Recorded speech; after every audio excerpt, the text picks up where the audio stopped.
afternoon. Magandang hapon to you. Kamusta po kayo today, ma'am? Okay lang ako today. Wala namang problema. VP, how was your visit with Tatay Digong, ma'am? Okay lang. Okay lang visit. Pinag-usapan namin is about God and the universe and whether or not my God in relation to the universe. How's PRRD today, ma'am? Is he... Kita mo, God in the universe? Tang inumin mo, Sarah. Aray ko. Sabi nga ni Direk Freddy, ha? Tang inumin mo, Sarah. Ha? Bakit? Wala kayong Diyos. Meron kayo juice. Anong juice nyo? Tang inumin mo. Aray ko. Ha? Huwag mo kalimutan yun, ha? Wala kayong Diyos, D-I-Y-O-S. Meron kayo juice. Tang inumin mo. Aray ko. Happy? Is he sad? Or is he... He's not joyous. He's not sad. Siguro because of the quiet reflection about God and the universe. Kita nyo, magsalita. Wala na sa ulog. Ayan na po. Ayan na po. Ito na po yung parang bagong ano ni Sarah. Ito na po yung bagong ano niya. Parang may sira-ulo effect na talaga. Proud na siya. Proud na siya. Ganito na po yung parang ano niya eh. Parang gagawin niyang pabalat bunga sa Pilipino. Medyo out of this world na yung sinasabi. Aray ko. And whether or not merong Diyos o wala, medyo subdued yan. That's the term. Subdued. VP, just a quick question na political lang, ma'am. Ang dami pong mga statements na lumalabas sa different platform, ma'am, na tinapunan mo daw ng laptop ang isang empleyado mo, ma'am, na si Attorney Powa. Do you want to react to that particular statement or narrative? Actually, sa totoo lang, Wag! hindi na siyang... Wag mo sabihin, please. Putang ina mo, Sarah. Wag mo sabihin. Wag mo sagutin, please. Please, putang ina ka. Ako nga yung masira karir mo. Aray ko.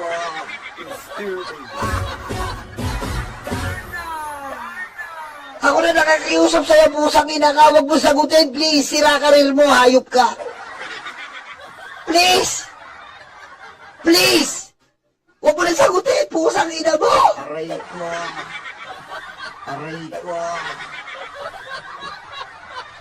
Ano sasabihin ng tatay niya? Huwag mong subukan. Masisira ang buhay mo. Di ba? Ganun iniisip ko dito eh. Huwag mo nang subukan. Masisira ang buhay mo, pusang ina mo. Aray ko.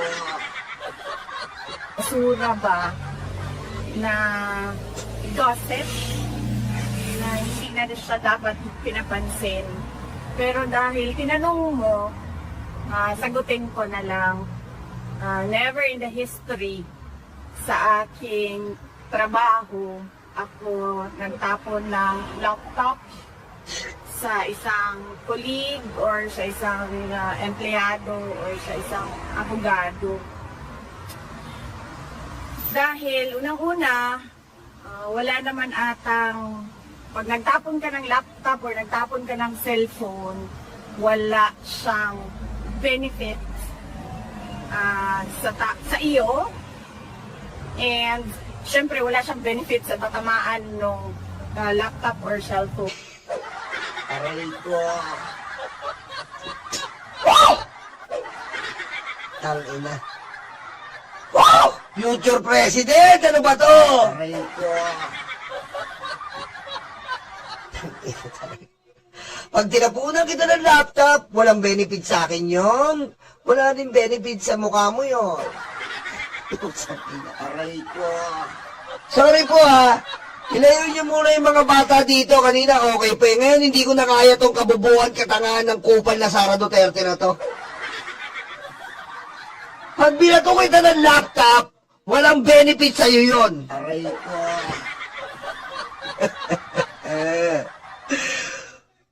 Pag binato ko ito ng lap-lap, walang benefit sa'yo yun. At syempre, walang benefit sa akin yun. Aray ko. Ina naman. Ina, aga-aga. Aray ko. Yung pagbabato po kasi, di ba, ang pagbabato po, sometimes, yan po ay dala ng emosyon. Paano walang benefit sa iyo yun? Kinargaan ka ng emosyon. Alam mo sa mga mundo ng pinag-aralan ko na psychological mental problem. Okay? Nag-aaral po ako sa Harvard Mental Hospital, Mandaluyong. Aray ko. Bakit po ba nagtatapon ng laptop ang isang tao? At ang isang subject ko nga po, ang isang subject na tinakil ko ay ito. Ayan. Ayan po ang isang subject na tinakil ko. Aray ko. Sabi sa akin ng aking professor, in this picture, what can you say? What can you say? Why in this picture happened? Sabi ko, Professor, kaya po nagawa niya yan ay dala po ng emosyon. Tayo po bilang Pilipino, bilang isang tao, meron po tayong tinatawag na emosyon and adrenaline. Sometimes they have a good adrenaline na nabubuhat natin, halimbawa pag nagkakasunog, nabubuhat po natin mag-isa ang rep. Yan po ang tinatawag na adrenaline. Matututo kayo dito, galing ako sa Harvard Mental Hospital, Mandaluyong. Aray ko. Tama mali. Diba? Minsan po nabubuhat po natin ang rep mag-isa. Minsan nabubuhat natin ang pinakamalaki yung lamesa mag-isa pag may sunog. Magugulat ka pero pag binalik mo pagkatapos na sunog, hindi mo na mabalik. Diba? Because, nung una, nagkaroon tayo ng matinding emosyon na nag-result sa adrenaline. Adrenaline rush. Ngayon, bakit nangyari po itong picture, Your Honor, Professor? Kasi po, si Sarah po ay nagkaroon po ng matinding emosyon at nagkaroon ng bad adrenaline. Aray ko.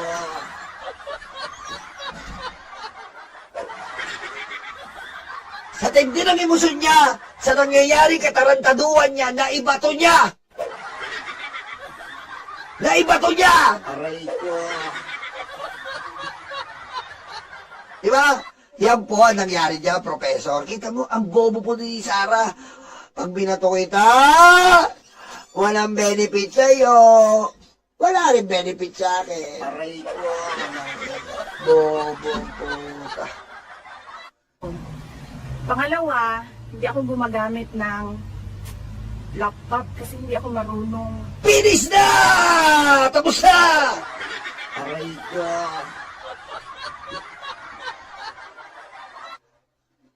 Nag-a-apply ka ng trabaho. Ang hirap nito, men.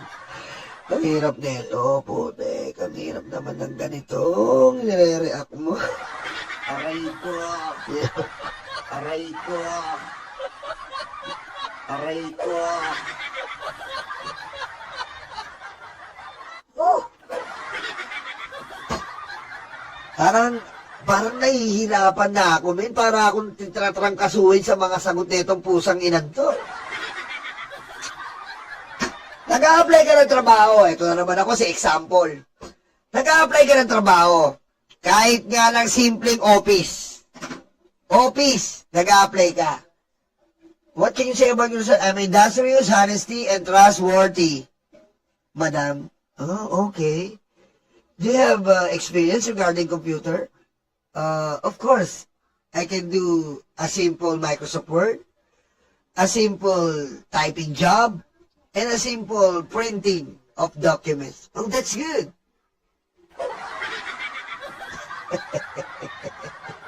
Nag-a-apply ka na trabaho nun. Yun kagad nabubungan sa'yo. Pusang ina, Sarah. Presidente ang ina-applyan mo, hindi ka marunong mag-laptop, computer. Aray ko. Sinong binobo mo? Aray ko.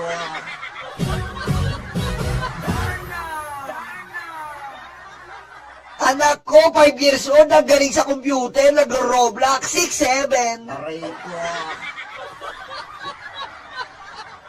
Ha? Anak ko, 5 years old, ang galing mag-laptop, 6'7 na 6'7 dito sa computer, kaya nabibwisit ako minsan. Hindi ba nakatingin sa keyboard yun? Nakaganon yun, yung keyboard, hindi sila nakatingin, ang galing. Ikaw hindi ka presidente! King ina naman. Oh. Aray ko. Huwag mo kaming gaguhin. Marunong ka mag-laptop. Pusang ina naman to. Ano ba naman to? Oh, ginagago mo kami. Para lang mapasinungalingan mo. Hayop ka. Aray ko. Para mapasinungalingan mo ang ginawa mong pambabato kay Powa. Hindi ka na marunong mag-laptop. Hayop ka. Aray ko. Iinan to. Kung ano katarantaduan sa isip mo.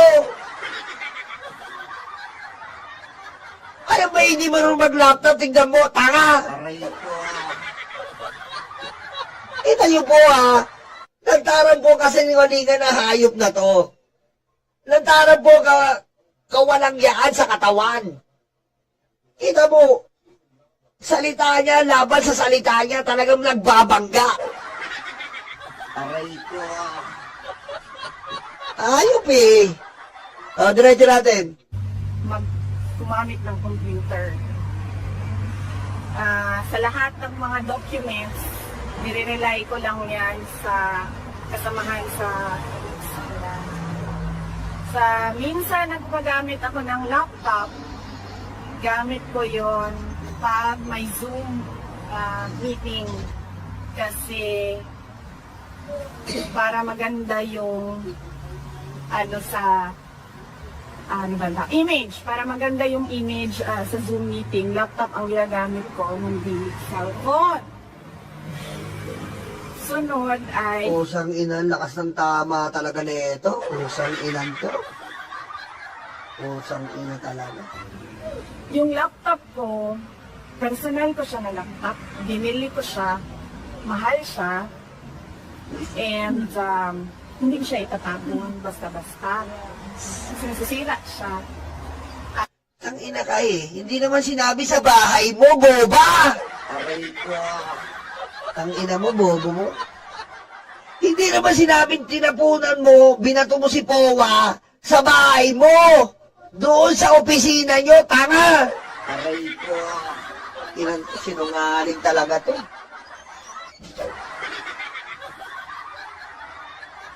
At magastos bumili ng bagong laptop. Kasi, tinatanong nyo bakit private yung laptop ko. Hindi ma-afford ng gobyerno yung gusto ko na laptop. Pusang ina talaga. Oh, meron siyang laptop, di apod ng gobyerno. Aray ko. Aray ko. Meron ba? Meron po ba laptop na 100 million? Yeah. Meron po ba laptop 100 million? Ina mo? Sobrang kagagahan mo? Ha? Napaka-demanding mo. Meron kang laptop na hindi afford ng gobyerno? Anong laptop yan? Aray ko. Ha? Ano ba yung laptop mo? Hindi afford ng... Yung pag nag-video call ka, lumalabas na dito yung para sa Star Wars. Calling po, Yes, ma'am. Why you summon me? Lumalabas na yung tao, hayop ka. Aray ko. Ang bobo, pare Eduardo, thank you. Ang bobo mo, Sarah, ina ka. Ang bobo, pare, hindi ko na... Oh! Oh! So, nagpabili ako ng laptop, sabi ng mga tao sa gobyerno, hindi daw nila ma-afford yung laptop ko. So, bumili ako sa rin ko.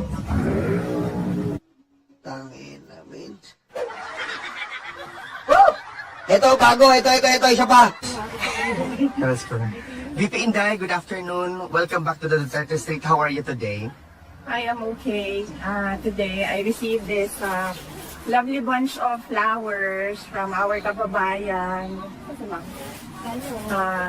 For Mother's Day, Advanced Mother's Day, Oy, Happy Mother's Day sa mga ano yan, nanay. Happy Mother's Day po sa inyo.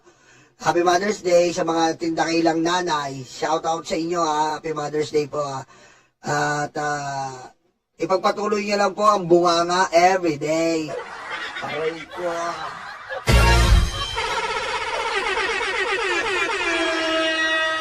Yung bunganga everyday, tuloy niyo lang. binabati ko ang lahat ng mga ina sa kanilang sipag at tapang para sa kanilang pamilya. Ma'am, do you have plans for the Mother's Day? Wala akong plans for Sunday, no? Sunday, ma'am. VP Inday, how's our former president, your father, today?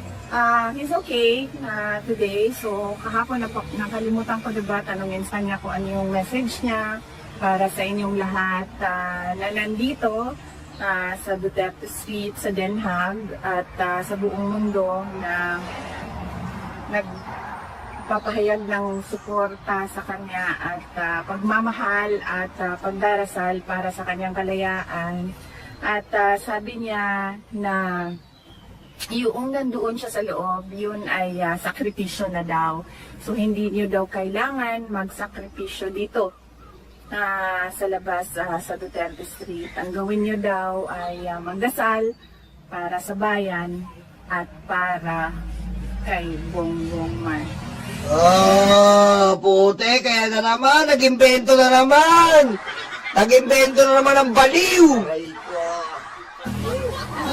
Kasi tinanong niya ako kanina, sabi niya kung nandito pa rin ba daw kayo. Sabi ko oo. Tapos sabi niya, so nasa ilalim sila ng init. Sabi ko oo. Tapos sabi niya, sabihin mo sa kanila huwag sila magpainit. At sinabi ko na gusto niyo yung init. Unlike sa Pilipinas na nagtatago tayo pag nandiyan na yung init. Apparently, kayong mga tiga-Europa at mga lugar na malamig ay gusto nyo yung nasa ilalim kayo ng init. Ma'am, a little bit of politics lang, ma'am, no? Lagi.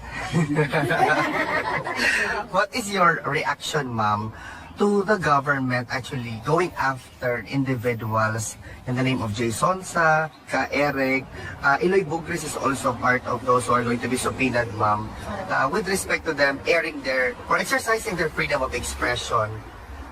Do you have any reaction to this kind of... Hoy, pusang ina mo, Alvin. Patira ka sa puwet. Anong freedom of expression? Si Eloy Bugris, meron ng warrant. Si Jay Sonsa, 1/4 na lang ang baga. Aray ko.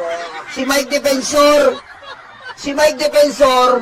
nagbebenta ng puday. Papa, madami mo ba tayo na benta ng puday? Oo, anak, makakain tayo ng masarap. Dahil ang dami kong nabenta ng puday. Aray ko. Talaga, Papa, ang galing mong magbenta ng puday. Sana po, Aray ko. tumahimik ka, Alvin Tourism. Kung ayaw magpatira ng puwet kay Tio Moreno, hindi katulad ni Baste at Mabanta na talagang nagkaigihan, nagkaturuan, nagkabembangan sa isang kama, marahimik ka, Alvin. Kaya nagiging takayang presidente nyo eh. Aray ko. attempt to suppress the freedom of expression? Ano yan? Masyadong sensitive ang mga ganyan na mga tao na apektado sa opinion ng ordinaryong mamamayan ay sensitive, insecure, at takot. So, that is the power of the individuals that they are going after. Takot sila dyan sa kanila. If you are going to give an advice to this individual, ma'am, because knowing ikaw, ma'am, kaliwat kanan ang paninira sa iyo, but still you remain graceful, beautiful, radiant. What can you say as a tip para sa mga taong ito, para maging as beautiful as you are? Unang-una, kailangan nila ng plastic surgery. Para habulin ito. Putang ina talaga. Pangalawa, kapag pangulo ka na, hindi na mahalaga kung ano yung atake sa iyo ng mga mamamayan. Kasi kasama yan sa trabaho mo. Dapat ang tinututukan mo ay yung paano mo maging mapayapa at maunlad ang bayan. Kung sakin na coming from you, iniintindi mo yung mga kababae, nasan ka ba, hayop ka? Nasan ka? Namumblema tayo ngayon sa gasolina, namumblema tayo sa mga iba't ibang meral ko na yan, nasan ka, kupal ka? Aray ko. Coming from you? Nasan ka, nandiyan ka, sa galaan, hayop ka? Aray ko. Imbis na kahit papaano, iniintindi mo na lang yung dabaw niyong mabantot, doon ka na lang sa dabaw, mamigay ka doon sa mga toda mo, imbis na kakatulong ka kahit maliit na karampot, andyan ka sa galaan, letse ka. Aray ko. Yung dapat na tinututukan mo, hindi yung kung ano yung sinasabi ng mga VP Inday, certain members of Congress are confident that they have more than 180 votes already once the impeachment report will be presented to the plenary. What can you say about the confidence about this individual, saying that they wanted to reach even more than the numbers they had last year concerning your impeachment? So, madami ang pumipera gamit ang pangalan ko. So, unta, mawisikan na ilahang mga constituents sa kwarta sa ilang bulsa o sa ilang maleta. Ay, sino may maleta? Kwento mo kay Mabanta, tanga. Sino may maleta? Ang pangit ng narrative nyo, pudpud. Kayo nagmamaleta. Aray ko. Perhaps you can entertain 3 questions from the crowd. Go ahead. Ma'am, Yes. ma'am, ano po masasabi niyo na pinangalanan ako ng ombudsman ang mastermind daw po sa flood control anomaly is Romualdez and Salit. Iba naman ang sinasabi ni Martin Romualdez at ni Zaldico, no? So, kung totoo talaga na interesado si Zaldico at si Martin Romualdez sa hustisya, hindi lang para sa kanila sarili, hindi para na sa taong bayan at sa Pilipinas, dapat sabihin nila pa rin. Oo. Ganun pala tayo mo kay Salty ko kay Romualdez. Ikaw din sabihin mo kung ano ang totoo. Ano ka, exempted ka? Bobo ka? Aray ko. Sabihin mo rin kung ano totoo, Sara, na magnanakaw ka. Sabihin mo. Humarap ka sa impeachment mo. Nakikita mo yung iba, pero ikaw, magnanakaw ka. Legit! Aray ko. Pagaling si BBM, closure.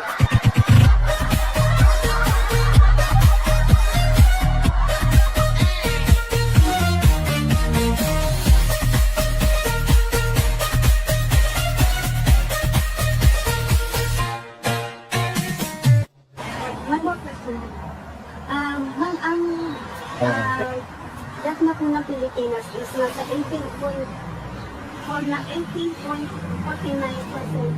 Trillion. Sorry, ang utang ng Pilipinas. Tapos ma'am, ang unemployment po natin is nasa 5% na po compared to last year natin po 3.9%.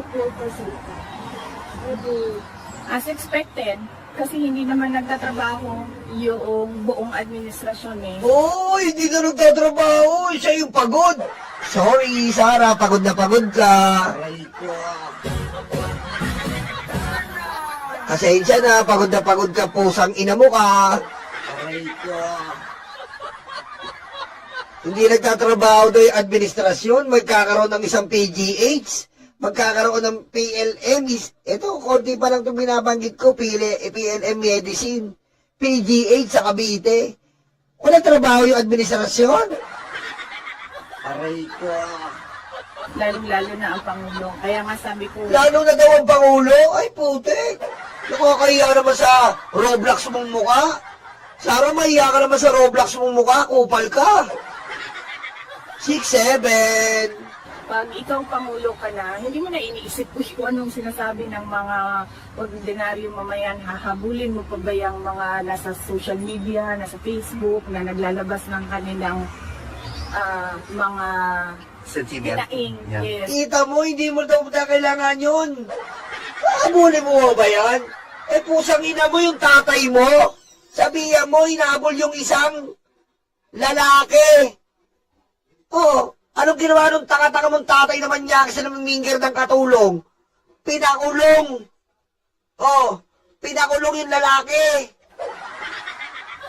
Dahil pinagsabihan yung tatay mong namimingir ng katulong. Sabihan mo rin yung tatay mong mangmang. Aray ko. Bobo! Oh, sino ba nagpakulong? Sa NBI? Nung pinagbantaan yung tatay niya? Sino? Eh, si Duterte, tanga. Bobo. Silaing, mga galit nila, hindi na. Ang dapat na ginagawa mo, tinututukan mo yung trabaho mo. At pag hindi mo tinutukan yung trabaho mo, ganyan yung nangyayari. Tumataas ang unemployment, nangungutang tayo ng nangungutang. Another question? Ma'am, how would you like to react on the statement of the Malacanang regarding the constitutional Philippine law over relative to the 2028 election, presidential election? Kasi sinabi, Oh, wala, naghang na. Naghang na ang pusang ina. Ganyan po si Sara, kita nyo ha. Ito po ang sagot ni Sara kapag walang script. Kita nyo? Aray ko. how would you like to react on the Ano yung statement? Sinabi nila kasi ma'am na we need to read the constitutional law about the 2028 election. No, I think, ano yan ma'am, reaction, statement yan ni Pierre Castro about your demeanor when you answer the question about your preparedness to being the President of the Republic of the Philippines. Kasi that was my question, ma'am. Sabi niya, she asked you or urged you to read the law or the Constitution, being a lawyer itself. Public awareness. But Demeanor, connected kasi sa... tumawa ka daw, ganito, ganyan. Bakit ka daw ganun? Excited siya pa daw na pag-usapan ng election at hindi ka, while si BBM ay nagtatrabaho, ganito, ganyan. But Okay. Lagi ko sinasabi, no, na kapag si Claire Castro ang nagsasalita, huwag niyong pansinin o bigyan ng halaga. Kasi pag pinapansin niyo, nakifeed yung kanyang papansin na ugali. At ang problema kasi dyan sa kanyang papansin na ugali, nagdadala siya ng kahihiyan sa ating bansa. Kasi kapag nagsasalita siya, Excuse me? Excuse me? Ikaw ang hindi dapat pansinin. Kasi baliw ka, kupal. Aray ko. Baliw ka na, Sara. nandyan yung seal ng Office of the President. So, ibig sabihin, yung buong mundo na nanonood at nakikinig, para bang mag-iisip sila na parang kawawa naman itong Pilipinas kasi ganito yung tagapagsalita. VP Inday, what is your concluding statement? Your message to the... One more question, ma'am. Go ahead. Ito non-political naman po. Since you've been visiting our country, Netherlands, when you become a president, ano po yung inspiration nyo dito? When you become a president, usagin nyo mga DDS in your dreams. Aray ko.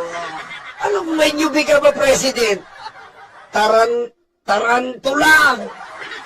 Sa Netherlands na pwedeng nating i-adopt sa Philippines when you are the president?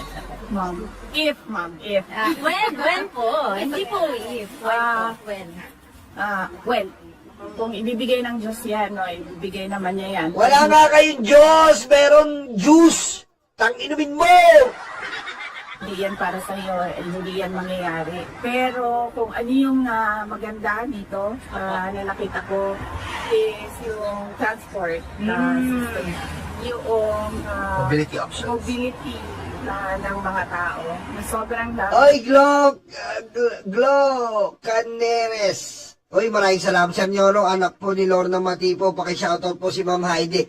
Shoutout po, Ma'am Glo and Ma'am Heidi and Ma'am Lorna Matipo. Thank you po palagi. Oy, maraming salamat po, ha. Thank you po. Yung options ng mga tao. Pwede kang maglakad, pwede kang mag-bike, pwede kang mag-Uber, pwede kang mag-taxi, pwede kang mag-tram, pwede kang mag-bus, then meron pang train. So, alam mo yun, hindi nahihirapan.